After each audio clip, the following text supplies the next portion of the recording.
ladies and gentlemen, I'm doing one final tour of the CFU line because I think with Iowa Northern going away now, and I'm hearing something about them potentially wanting to retry to rip all this up. Wouldn't doubt it, because just over within the last couple of weeks, it got severed from the main line. If you're on go by the McDonald's in Cedar Falls, it's where they got that fancy railroad crossing set up. You look just past that going towards the river. Yep, it's officially severed from the main line. How sad. Oh yeah, some neat photo opportunities down here, though, don't get me wrong. It's still very disgusting what they're wanting to do. And right here is what's called the washout. There's another washout section down there. So what did it for this part of the line? I'll show you when we go back this way. This part of the line here was abandoned after the flood of 2016. But prior to the flood of 2016, they had stuff parked here. But after that, that's what really did it for this section. And they just never came back to it. But yeah. And I would not come down here in the summertime because of all this vegetation. And Lord knows where the snakes and everything else is. But yeah, so for January 30th, and it is actually a half decent day. It's supposed to get in mid-upper 50s today. So I thought, why not take the liberty of coming down here. So yeah, I'm going to be kind of watching my step as I go along here. So a quick little side story to how where the tracks got ripped up to where they are today is before they did the big 218 380 project through the area, they had a lot of this track down. But what made the Cedar Valley Nature Trail become born was that in the 1980s when they did all this big project. And then the tracks got ripped up to where they are today.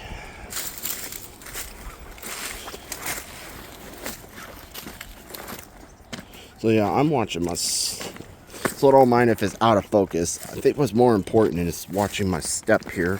As you can see, you can definitely tell why I chose wintertime to do something like this. And I highly recommend overalls, snow pants of some type when coming down here, because there's those painful sticky burrs. And they are a pain in their side to get off. And they're painful too. But yeah, so yeah, if you do come down here, just watch your step, everything. Be careful, take your time, and you get into areas like this, don't rush and focus. As you can tell, it's got, I think you could go back to an older video when I came all the way down here. I don't remember, I was going through some videos, the ones that were least popular or whatever I might have got rid of. So I might have got rid of it by accident in case I did. So yeah, it's been just over 2 years since I did this. Last time I did this was just right before the start of 2023 was the last time I did this. So yeah, it's gotten a lot more treacherous down here in terms of vegetation. Yep, and again, Lord knows what hides here in the summertime. So summertime, I don't recommend coming down here. You know, they may not even do anything with this too, and may just leave it. If they leave this, I'll be just fine with it. And what they could probably do is concrete over the tracks. Concrete everything in, keep the tracks there. Then if something happens and they're needed 20 years down the road, you got them right there. Like next to Cedar Falls Library, where they want to improve parking. I see where they're coming from, but can't you just put concrete over it and call it good? No. And anyway, since it's going to be a lot to this tour this time around, I'm going to break this up into two parts. First part's going to be the first half, and part two is going to be coming after that. Yep, again, I recommend watching your stuff. This to think this was an active mainline back in the day. Yeah, but there's some nice sceneries down here too. Like the geese, you can tell they're having a good time. I mean, some of them migrate. When they say they all migrate south, no. You'd be surprised of how many lawns there's open. How many sticker around here in the wintertime.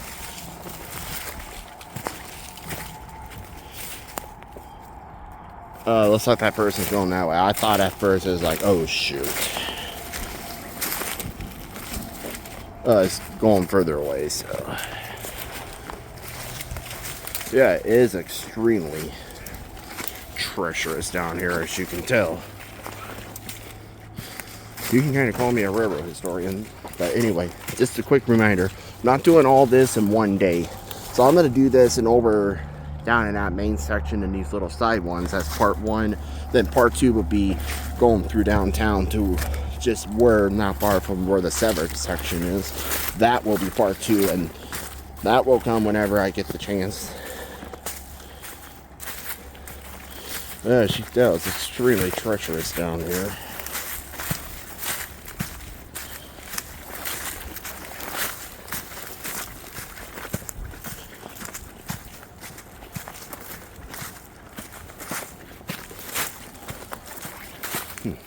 This is a good time to fart and everything.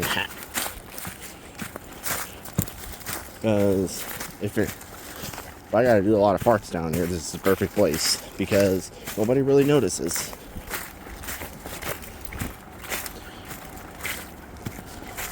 I would love to see more railroading make a comeback.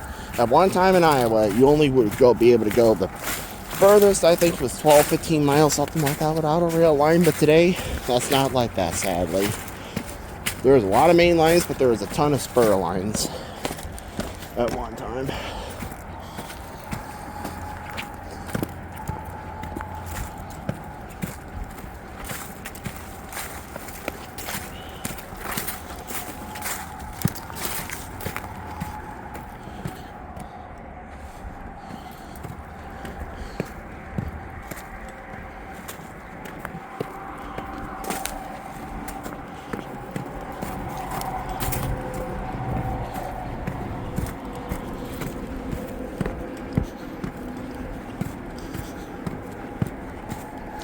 You know, quick backstory is when June 2023 came around, CFU, the city, and the railroad did not qualify for the grant you have to legally close the railroad crossings.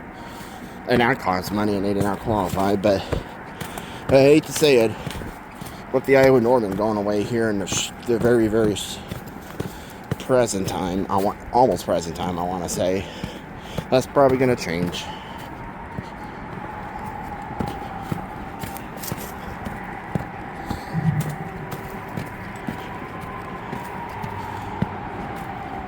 You know, if you do come down here, I wouldn't walk on those because the way you see some boards missing, I don't trust those boards.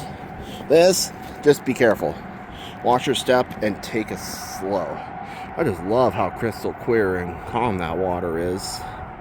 It's really nice, actually.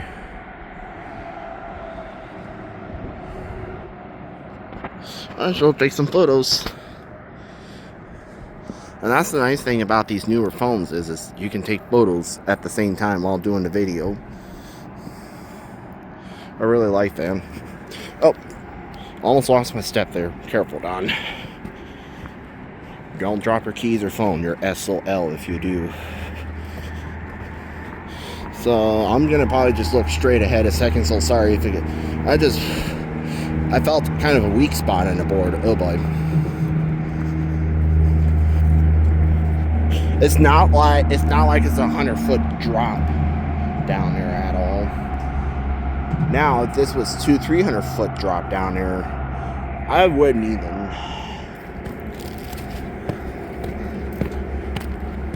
But yeah, when they had the storage cars here, a string of sand hopper cars, and then a string of rail cars, train cars that are made to haul rails. Those were about as far as down here. It's this bridge and beyond is what they abandoned in 2016. They used to have a red mile marker, end of the line marker here, but they don't anymore. That's an indication this is going to be getting ripped up sooner than later. Really, all something comes around and they just concrete it in. If they concrete it in and keep it around, as long as they put concrete over it, I could care less. But ripping up, I'm not okay with that. But yeah, Let's take a slight detour down here real quick.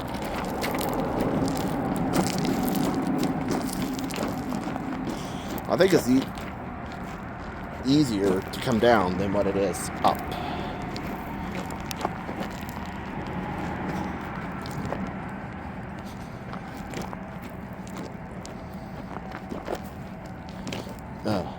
There's one time I almost took a tumble coming down here. By my defense, I was going a little too fast though. But yeah, again, you don't know what's hiding down here in the summertime. You really don't. So yeah, that's why I picked this time of the year generally to do something like this when it's decent. Oh crap. Mud. Ugh.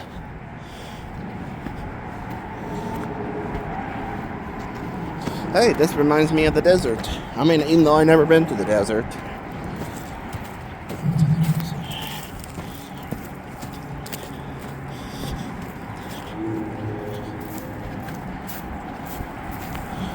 Unless I can think of anything, I'll just let the rest of this part 1 be a silent tour.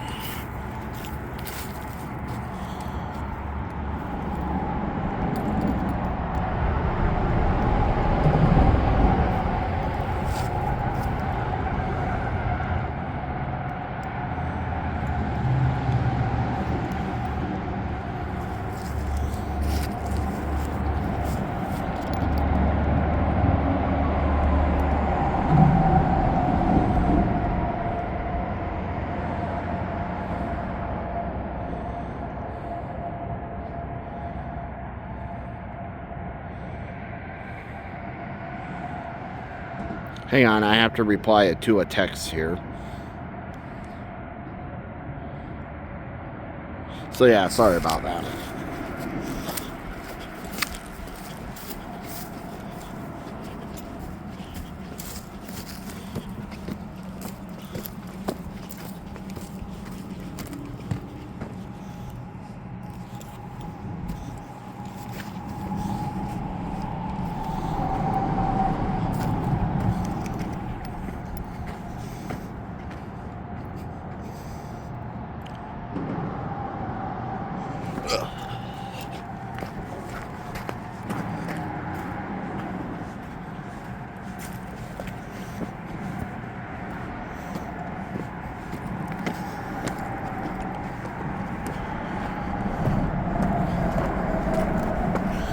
Ugh. I'm not quite a ninja, but whatever.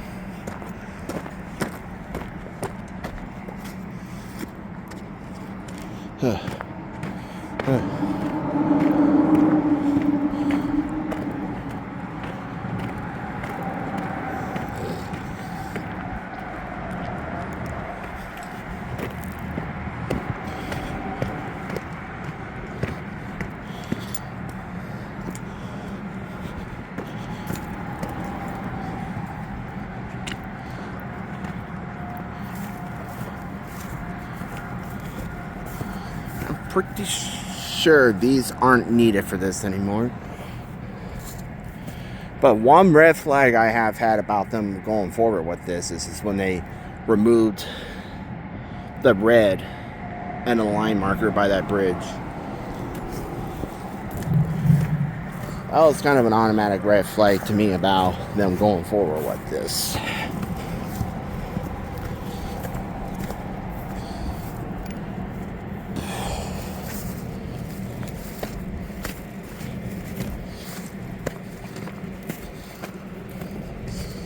Yeah, I remember when they were doing coal full time down here, there'd be a coal train coming in once a week to unload and then go out.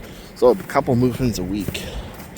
Plus all the storage they needed down. They would go all the way down to the very end of the line where we started. But after the flood of 2016, the CFU switched over to natural gas for the most part and solar and all that. This line's been used for over the few years after that, up until late 2022 for storage for the Iowa Northern.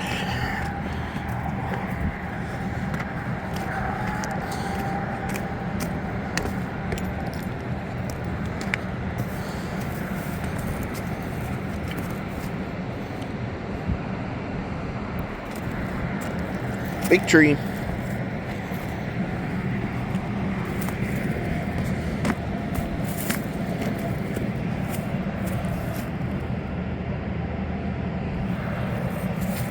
So yeah, for how long this video is getting already, that's why I'm going to break it up into 2 parts.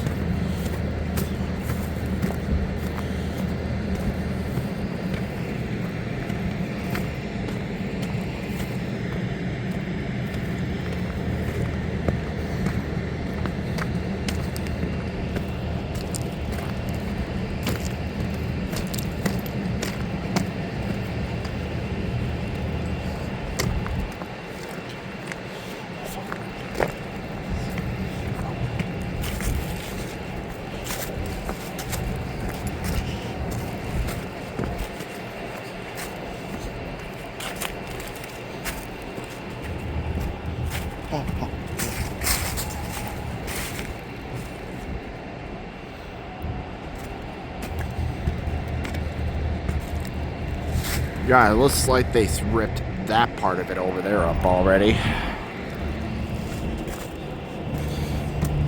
Just as a railroad nerd historian, just absolutely disgusts me.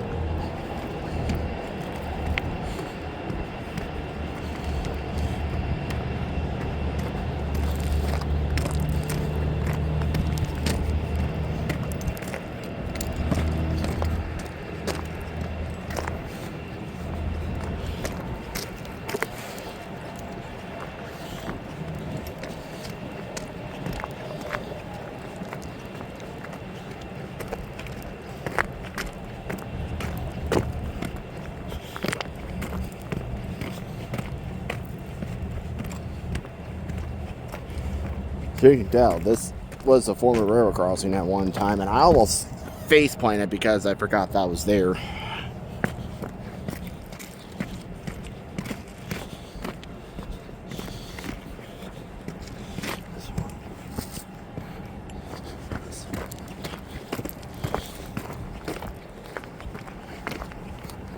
It was sometime either before or after the 2016 flood. They took that out and closed that in.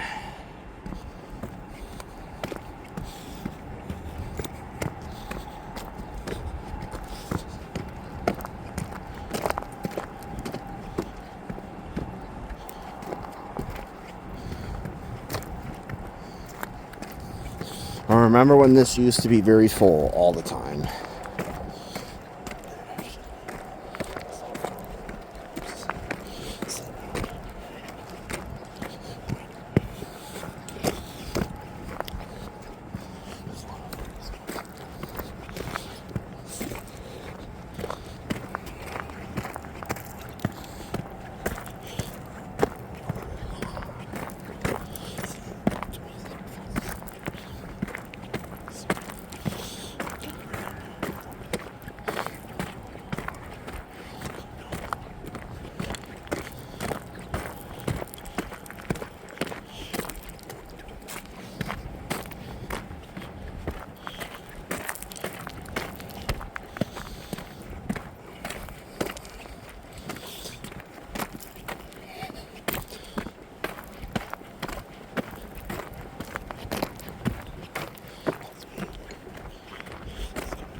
I haven't worn these a lot yet to know which pockets I can actually trust or not. So I'm carrying my keys at the same time. Because if they drop out there, it'd be a nightmare to try to find them. I'd be SOL. That's the only key fob I have with me right now. The other one's at home, and plus, house key. But hey, when I do part 2 though, I will be able to have these in my pocket because I won't need overalls for the... I only did because of what's all back there for vegetation and everything else. And Lord knows if there's any of those painful sticky burrs.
Okay. There's only going to be a few minutes left of this because there's one more stretch I want to show, but I'm going to point this out now for part 2. Part 2 will be going that direction from here. So this and then going over there on that one last little stretch is going to be considered part 1 to this video series.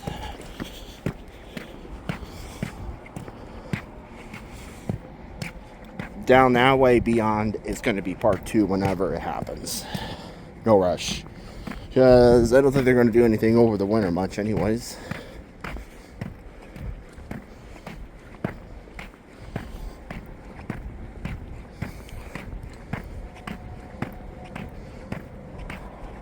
Now, I remember way back when, in the 2000s especially,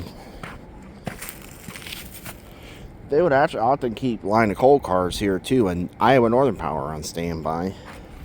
Just before the flood of 2016, the last time I ever saw anything sitting on this particular track was 2 empty coal cars sitting just right about there. Then they were taken out at some point. So yeah, it must have been this past summer or something, because much earlier in 2024, this was still intact.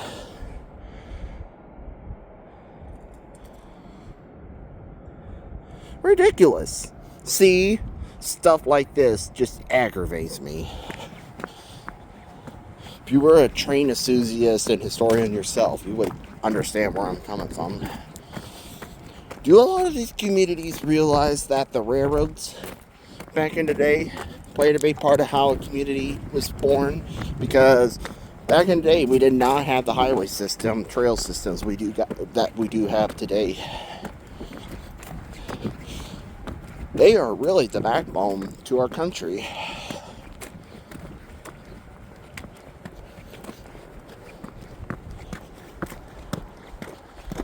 Yeah, this is just aggravating.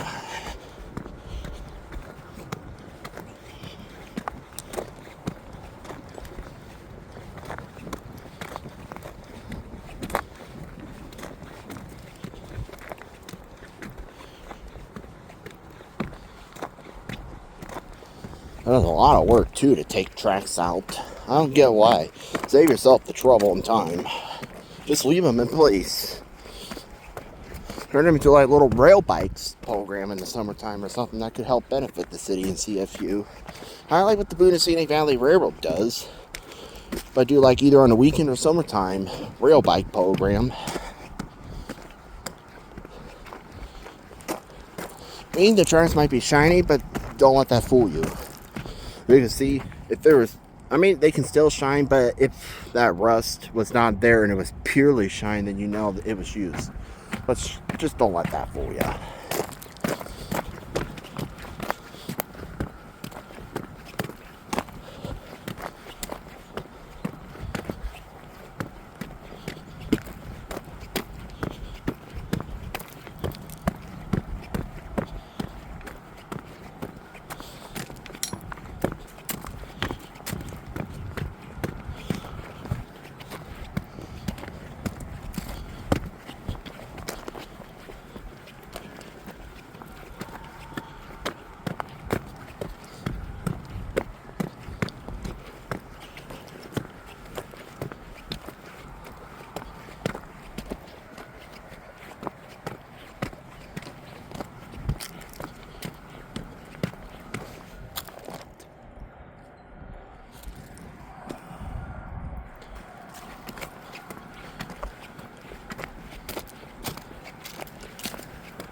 This will probably be the longest part out of the 2-part series. So the 2-part series probably won't drag on this near as long, I would not believe anyways.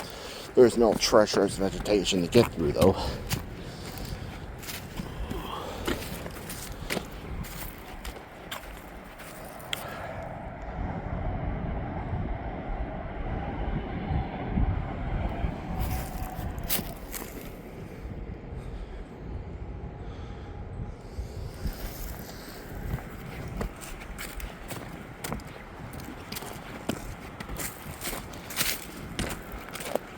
And then these tracks here,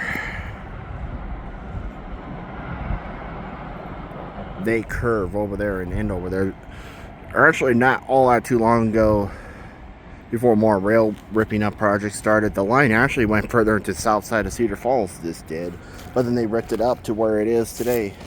But anyway, I suppose that's going to conclude part 1, so stay tuned for part 2. Out for now.